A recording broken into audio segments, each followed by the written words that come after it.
فیضان آستان عالیہ شرف شریف، فیضان آستان عالیہ بابری شریف۔ آواز میرا ساتھی کی وجہ سے تو میں گزارش کروں گا کہ آپ اپنے بیان کا آغاز کریں۔ الحمدللہ والصلاة والسلام علی سید الانبیاء والمرسلین وعلی آلہ الطیبین الطاہرین واصحابہ الراشدین المہدیین، اما بعد فاعوذ باللہ من الشیطان الرجیم، بسم اللہ الرحمن الرحیم، امن هو قانت آناء الليل ساجدا وقائما يحذر الآخرة ويرجو رحمة ربه، صدق الله مولانا العظيم۔ قال رسول الله صلى الله عليه وآله وسلم، إن الله يبعث لهذه الأمة على رأس كل 100 سنة من يجدد لها أمر دينها، أو كما قال عليه الصلاة والسلام، إن الله وملائكته يصلون على النبي يا أيها الذين آمنوا صلوا عليه وسلموا تسليما، الصلاة والسلام عليك يا رسول الله وعلى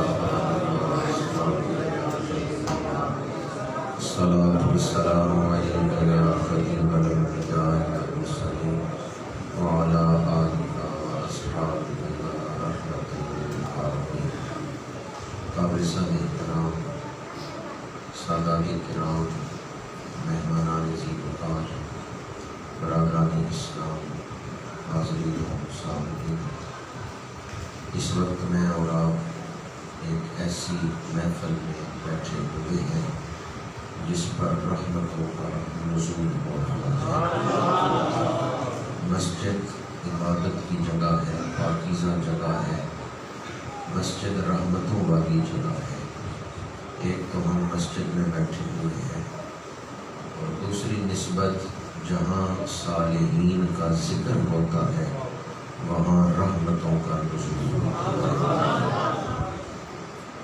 بعض ہستیاں ایسی ہیں کہ ان کا ذکر ہدایت کے ساتھ اس طرح جڑا ہوا ہے کہ نام ہم اللہ کے ولی کا لیتے ہیں اور دل میں ہدایت کا نور پیدا ہوتا ہے۔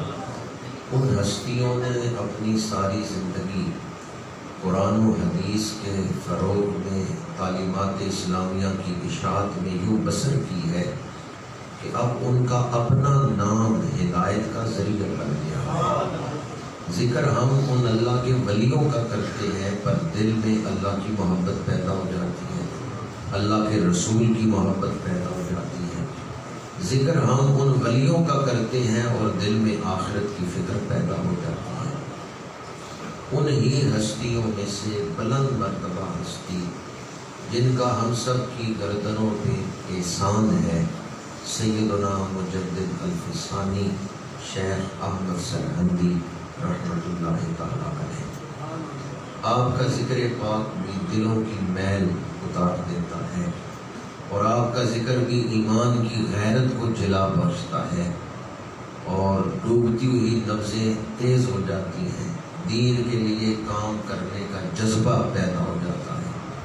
آپ کا ذکر بڑی برکتیں رکھتا ہے۔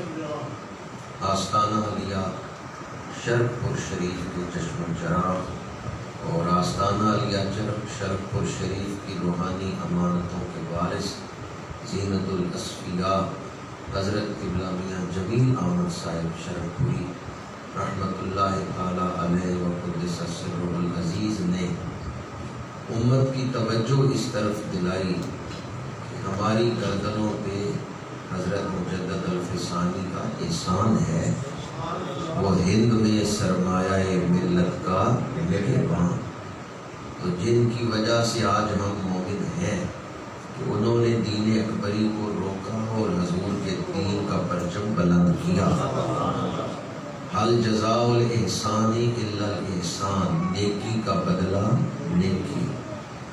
تو ہمیں بھی چاہیے کہ ہم ان کی یاد بنائیں، ان کا ذکر کریں، ان کی تعلیمات سیکھیں، اور جو مشن انہوں نے دیا اس مشن کو اپنا کے زندگی گزاریں۔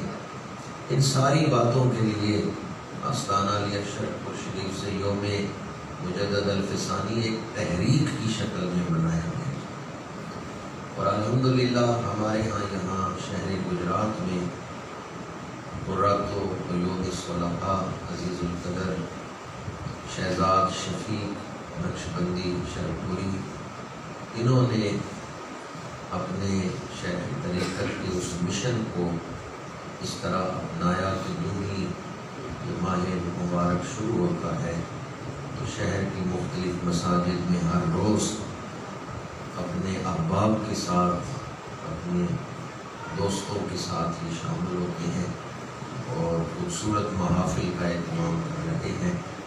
میں دعا گو ہوں کہ اللہ تعالیٰ عزیز القدر برادر شہزاد شفیق صاحب شرپوری اور ان کے تمام احباب جو پیغام مجدد الفسانی رضی اللہ تعالیٰ عنہ کو ایک تحریک کی شکل میں عام کر رہے ہیں اور نئی نسل کو بتا رہے ہیں کہ ہمارے اصل محسن کون ہیں، جن کی تعلیمات ہمیں یاد رکھنا چاہیے۔ میں اس خوبصورت کاوش پر انہیں خراج تعظیم پیش کرتا ہوں اور دعا گو ہوں کہ اللہ تعالیٰ اجر عظیم عطا فرمائے۔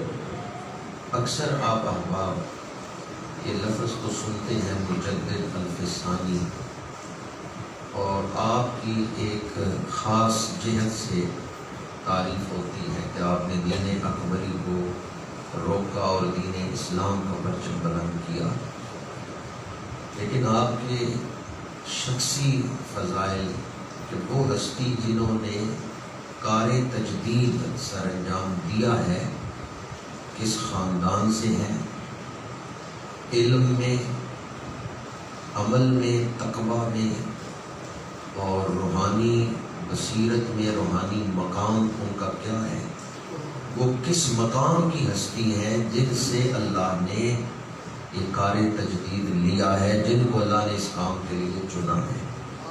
تو پہلے میں آپ کے سامنے اختصار کے ساتھ سیدنا مجدد الفسانی کا شخصی تعارف اور پھر آپ کا کار تجدید عرض کروں گا۔ اللہ تعالی حق گوئی کی توفیق عطا فرمائے۔ میرے اور آپ کے آقا کریم سید الانبیاء خاتم النبیین صلی اللہ علیہ وسلم چھٹا سال ہے اسلام کی تبلیغ کر رہے ہیں اور مشرکین راستے میں کانٹے بچھا رہے ہیں کو روکنے کے لیے۔ ہمارے آقا کریم کعبہ شریف کے دروازے کے سامنے کھڑے دعا مانگتے ہیں، اللہم اید الاسلام بعمر بن الخطاب، پروردگار عمر بن خطاب کے ذریعے اسلام کی مدد فرما۔ سیرت کی تمام کتابوں میں آپ کو یہ روایت مل جائے گی کہ 6 نبوی میں یا اللہ عمر دے دے۔ حضرت فاروق اعظم کو مانگا کس نے ہے؟ حضور مصطفیٰ کی دعا دا اثر دیکھیا، سر چکا کے کھلوتا عمر دیکھیا۔ بدھ کو حضور نے دعا فرمائی ہے، جمعرات کہ اعظم حضور کے دروازے پہ غلام بن کے کھڑے۔ میرے آقا کریم صلی اللہ علیہ وسلم دیکھ رہے تھے عمر خود بھی اسلام کی مدد کرے گا اور قیامت تک عمر کی اولاد بھی اسلام کی مدد کرتی ہے۔ پاکستان میں سلسلہ چشتیہ کی جو مرکزی درگاہ ہے پاک پتن شریف، حضرت بابا فرید الدین مسعود گنج شکر رحمۃ اللہ تعالی علیہ کی رگوں میں فاروق اعظم کا خون ہے۔ اور آج ہم جس ہستی کا ذکر کر رہے ہیں حضرت سیدنا مجدد الفسانی رحمۃ اللہ تعالی علیہ، آپ کی رگوں میں بھی حضرت فاروق اعظم کا خون ہے۔ آپ فاروقی النسب ہیں۔ حضرت فاروق اعظم کے بیٹے عبداللہ مشہور صحابی ہیں، عبداللہ بن عمر رضی اللہ تعالی عنہ، ان کی اولاد میں حضرت سیدنا مجدد الفسانی تشریف لائے۔ جب جہانگیر کے دربار میں آپ کلمہ حق بلند کر رہے ہیں تو پتہ چلتا ہے فاروق اعظم کا بیٹا بول رہا۔ آپ کے والد گرامی حضرت شیخ عبد الاحد چشتی قادری رحمۃ اللہ تعالیٰ علیہ، آپ کے والد گرامی سلسلہ چشتیہ میں صاحب مجاز تھے، اور آپ کی پہلی بیعت اپنے والد گرامی سے ہے، شیخ عبد الاحد رحمۃ اللہ تعالیٰ علیہ سے۔ آپ کے والد گرامی اپنے دور کے بہت بڑے عالم تھے اور بہت بڑے صوفی درویش تھے۔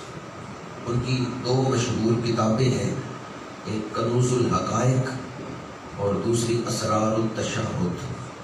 یہ حضرت امام ربانی کے والد گرامی کی کتاب ہے۔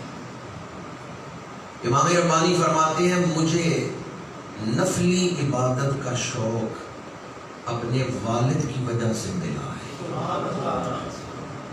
یعنی میں ابھی بالغ نہیں ہوا تھا، چھوٹی عمر تھی، اس وقت میں نے تہجد شروع کر دی تھی کیونکہ میرے والد تہجد کے لیے اٹھتے۔ امام ربانی فرماتے ہیں مجھے نفلی عبادت کا شوق اپنے والد سے ملا ہے۔ بعض بزرگوں کے آپ حالات پڑھیں تو پتہ چلتا ہے کہ جب وہ بالغ ہوئے اس وقت سے لے کے وصال تک ان کی کوئی فرض نماز قضا نہیں ہوئی۔ وہ صاحب ترتیب تھے، پہلے بزرگ صاحب ترتیب ہوتے تھے۔ صاحب ترتیب کا مطلب 5 نمازیں ان کے ذمہ واجب الادا نہیں۔ اگر کبھی کوئی نماز قضا ہوئی ہے تو انہوں نے پڑھ لی ہے، 5 نمازیں ان کے ذمہ نہیں، انہیں صاحب ترتیب کہتے ہیں۔ تو بعض بزرگوں کے حالات پڑھے تو پتہ چلتا ہے وہ صاحب ترتیب تھے۔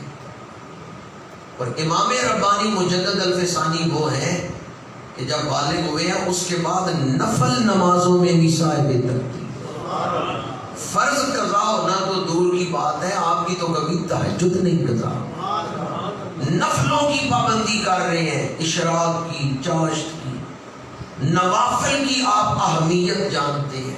ہمارے ہاں تو فرائض کی اہمیت نہیں۔ اور آپ نے کیا فرمایا کہ نفلی عبادت کا شوق کسے دیکھ کے میرے دل میں پیدا ہوا ہے؟ جی آپ بھی والد ہیں، کسی بیٹی کے کسی بیٹے کے، آپ کی اولاد بھی آپ کو دیکھ کے کچھ نہ کچھ سیکھ رہی ہے۔ ایک ہوتی ہے وہ تبلیغ جو بول کے کی جاتی ہے، ایک ہے خاموش تبلیغ۔ 7 سال کی عمر میں بچوں کو نماز سکھاؤ اور 10 سال کی عمر میں بچہ نماز نہ پڑھے تو اسے سزا دو۔ اس کا کیا مطلب ہے کہ 10 سال کی عمر میں بچہ نماز نہ پڑھے، شریعت کو یہ بات گوارا، شریعت کو یہ بات برداشت